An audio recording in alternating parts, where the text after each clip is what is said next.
Okay, you're welcome back. This is Democracy and the Rule of Law on Galaxy Television. I have Barrister Tunde Kolawole, a legal practitioner, of course, a regular on the show.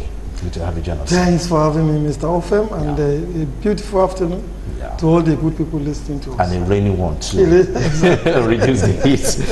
Of course, Barrister Evans Ofeli, of course, is also a legal practitioner. Good to have you join us on the program today. Thank you. Good morning. Or good afternoon, rather. You look quite dashing for someone that came here through the rain. Thank you. Okay, let's go to our first topic for discussion with the drama with the Chief of Defense Staff. Now, I don't want to go through the whole cover story of the whole thing. You guys followed the situation. So, let me have your view on that. I mean, in the first place, this arms and purchase controversy was on before he came into service. It's part of the new distance. So now I don't understand why he had to own the documents, because he wasn't there when the whole thing started.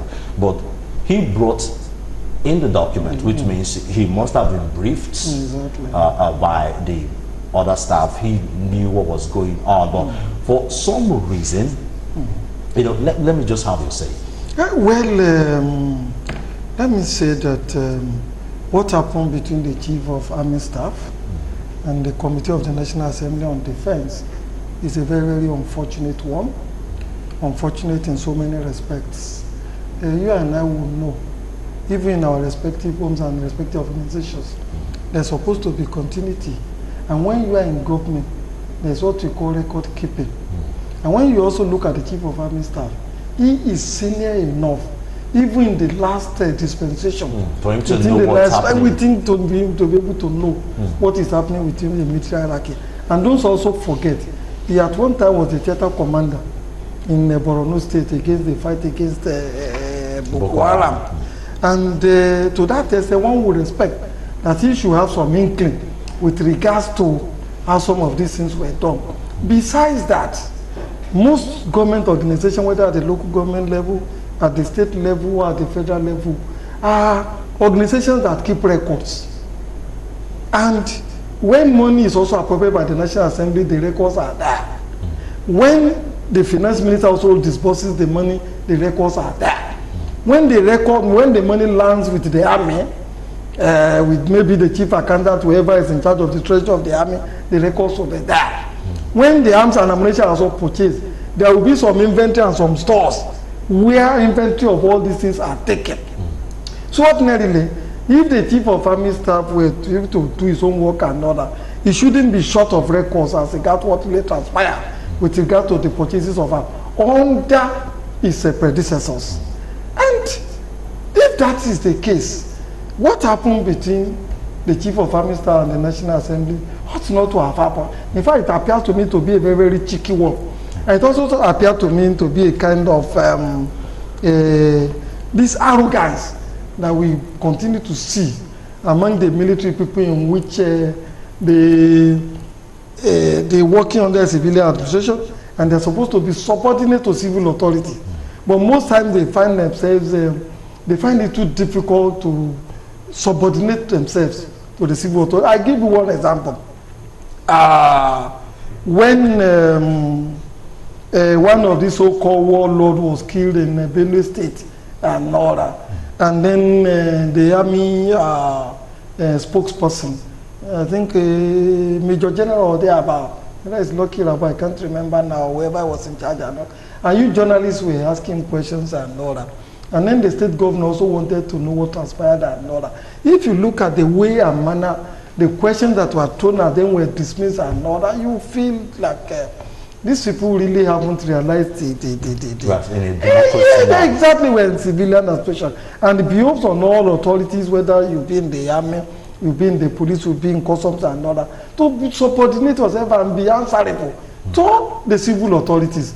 More importantly, like I earlier on said, here was a man who was already a major general when those arms and ammunition were being purchased. Here is a man who was also a theater commander. Here is a man who is also heading a very brand, the topmost echelon of the Nigerian army, who could always call for information and then be given this information and be ready to present it between the National Assembly. The impression he has created before the committee of that assembly is that there is no harmony between him and then his predecessors. He is also telling the world that there is no record keeping in the Nigerian army, and there is even no continuity in government. And when you paint that kind of an impression before a committee of the National Assembly, for God's sake, you are not doing yourself any good. You are also not representing the Nigerian army the way you should be represented. You are also doing a very great disservice to the Nigerian nation as a whole. Let me come to you, Barrister Philip. Now, the big question is, why him? Why not invite the former Chief of Army Staff? Why him? Is it that the reps don't have the power to invite the immediate past Chief of Army Staff? Because it was in his tenure that, you know, these allegations come. Why him? Probably that's where he was coming from. I'm not supposed to be here. Why am I the one answering those questions? Yeah, let's first of all lay the foundation proper that the Nigerian Army was created by Section 217 of the 1999 Constitution as amended as a professional body to fight against external aggressions, and then when necessary step into internal crisis where police is overwhelmed and all that. For the past 10, 12 years now, we have been having these serious Boko Haram attacks in the northeast and the parts of the northwest. And where we are now today, we are looking at an army that should have cohesion, okay? Now, you see, the National Assembly, by Section 88 and 89 of the 1999 Constitution as amended, have that power of oversight function on all authorities and persons, okay? Whether in government or outside government, they have that power to interrogate, investigate, and come up with reports and make recommendations accordingly. In this case, I want to believe that the army is getting it really wrong, whether the past or the present head of the army, because what we have now is that they're trying to tell us that, because in administration there's what they call handover note, okay? There's what they call handover note. So he's saying that he wasn't there when those arms were purchased, okay? That the National Assembly should go after the person who was there. But he just took over from that person. Was there no handover note? Before we get to who was there before him. Sorry to cut you, but this is a crime here, a huge crime, which means he's wouldn't it be safe to say he's trying to be too careful not to indict himself or get himself into trouble? Well, I know he's trying to be very careful. You know, you remember the first time he was invited, he sent some generals, okay, to go represent him, and part of what their position were is that he just took over, and then he's traveling from different, you know, army formation to the other, and as such he is not disposed to do that. Now he's back, he's with the committee, National Assembly committee on the issue, but you see, what he should do is to state the extent to which he knows about it, and then make reference to the past army chair who should be summoned to come and give account. I know what is playing out here. You know that this issue of arms purchase have been a very serious problem in Nigeria. When Dasuki went to detention today is because of that. When funds under the Jonathan government, funds were flying left, right, and center. We couldn't separate funds that were used for the PDP politicking and funds that were used to empower the army.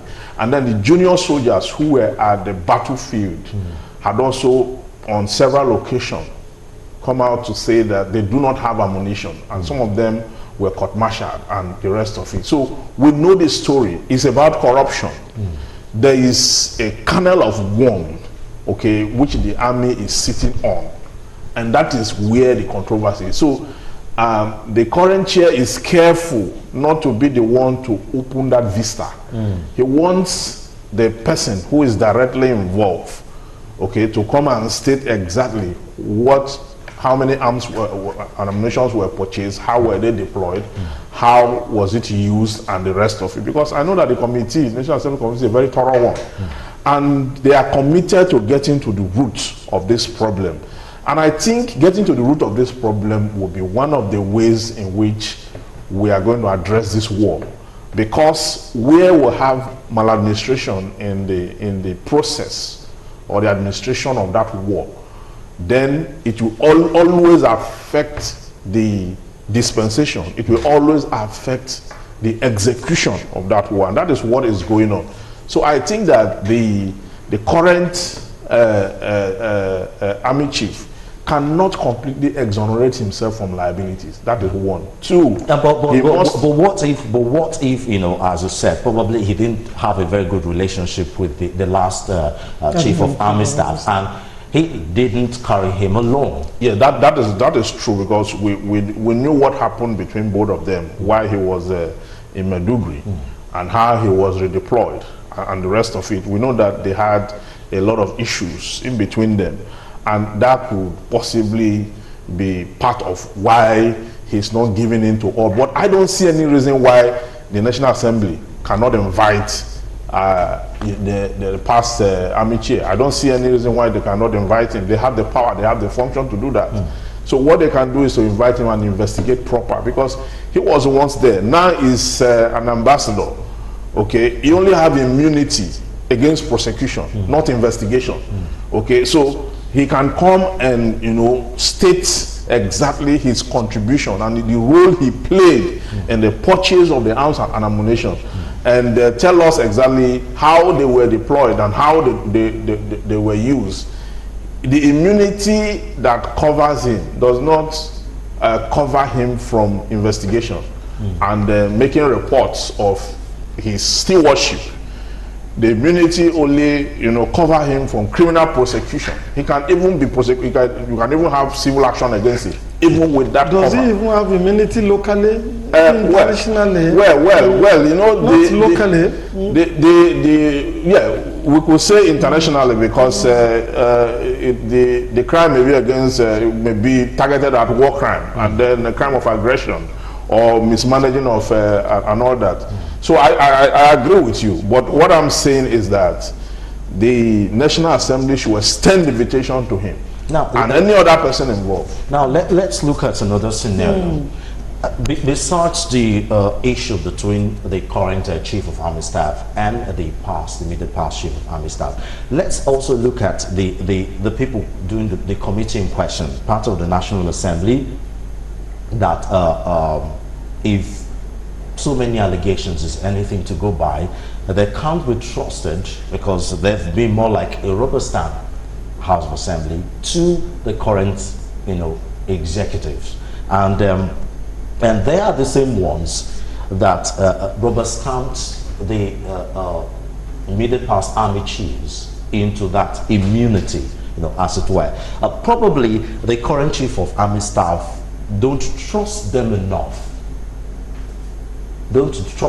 for him to tell them what he knows without getting into trouble, because lots of reporters suggest that there seem to be something fishy between the legislatures, the executive, and the immediate past chief of staff.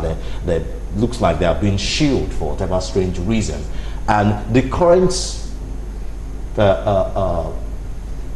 service chiefs, you know, came in out of outcry, A long outcry from Nigerians, not really because there is these trusts that the government have for them.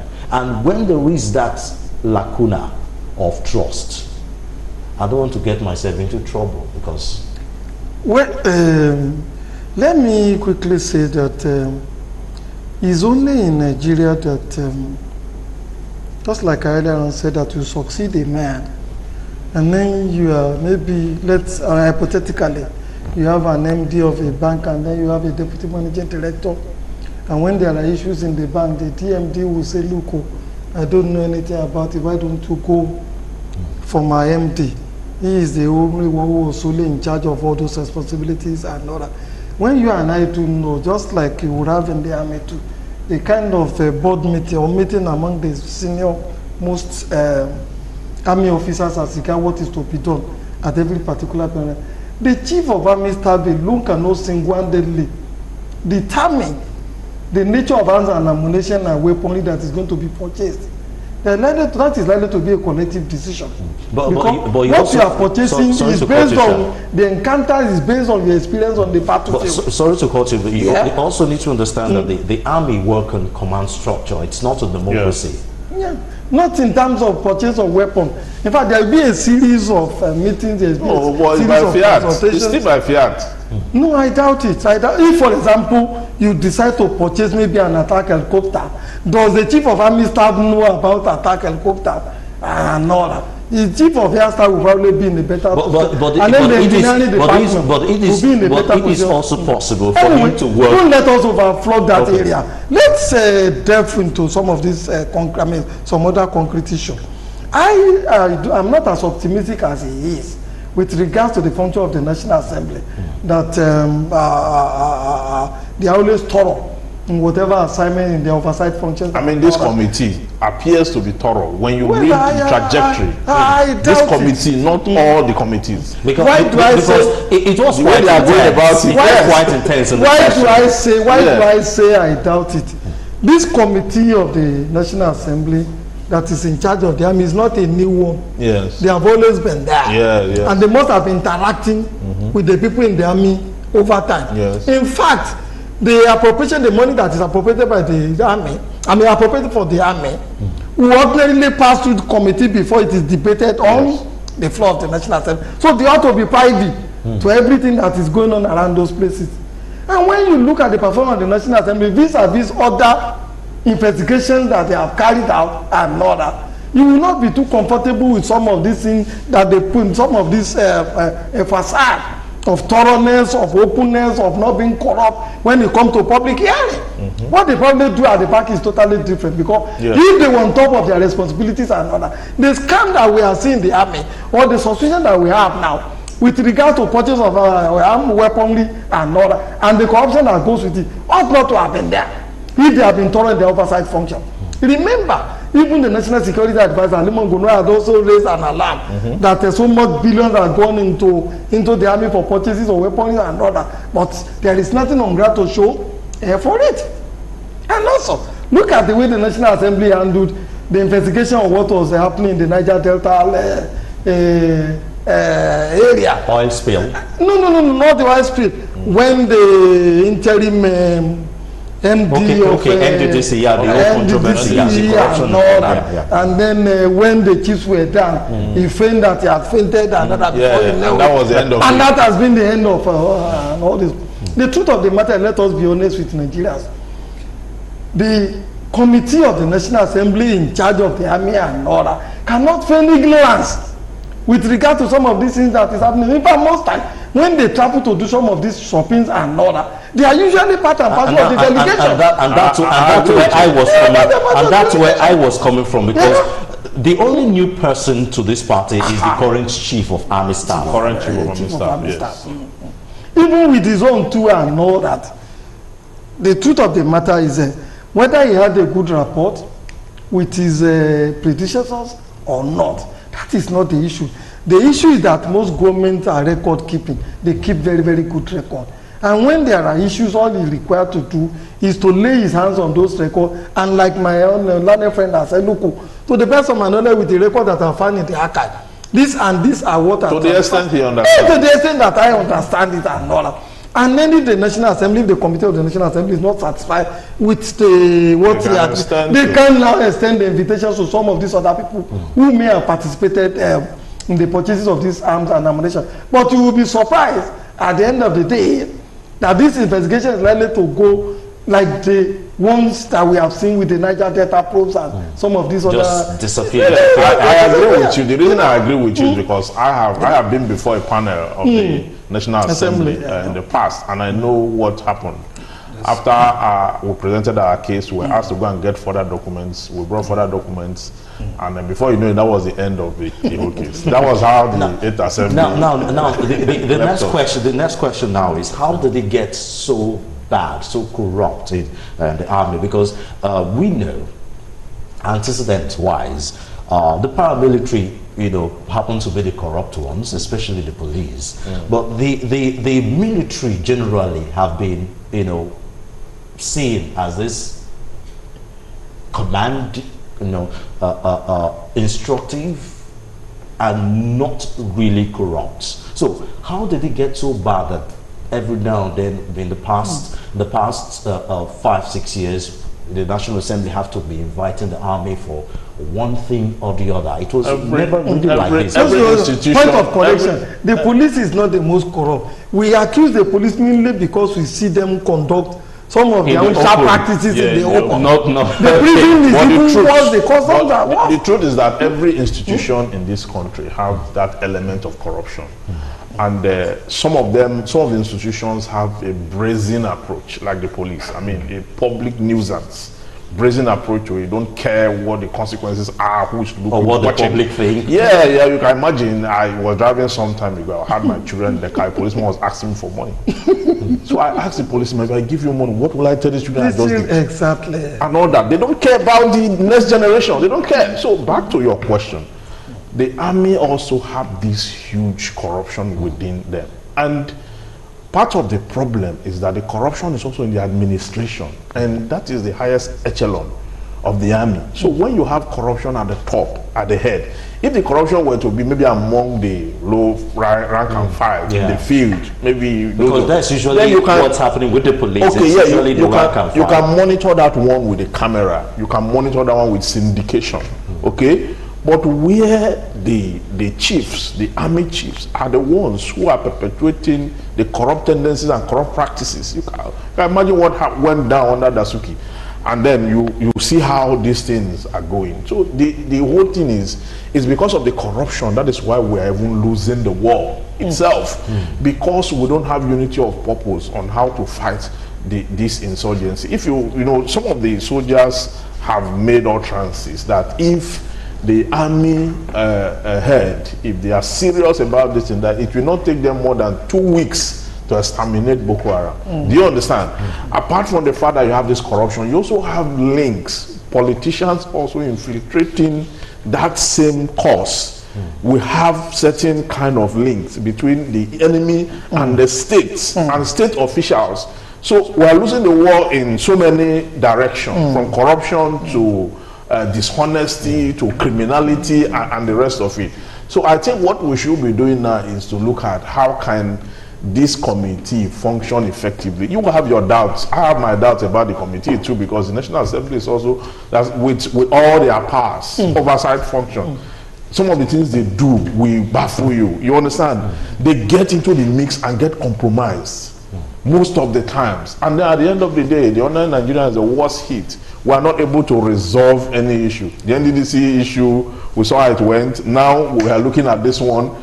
We are watching, we want to know what will come out of it. But we will always have this kind of panels. Nothing really comes out of it. So we're scared.